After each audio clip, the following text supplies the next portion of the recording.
Hey friends, if you wish to force delete locked files on your computer, then please watch this video. Now, since it's not easy, we will do it through the command prompt method. Usually for command prompt, all we need to do is type del space the path of the file. To find the path of any file, press the Windows key, the R key together to open the run window and clear the field. Pull that file to the run window and you'll get the path with the codes. So you need to copy this and you need to replace this in the path that I have shared in the description section of the video.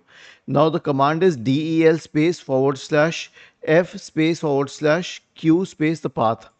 Okay, I'll copy it. I'll search for command prompt in the Windows search bar. I'll click on run as administrator, paste it and hit enter. So this will delete that file.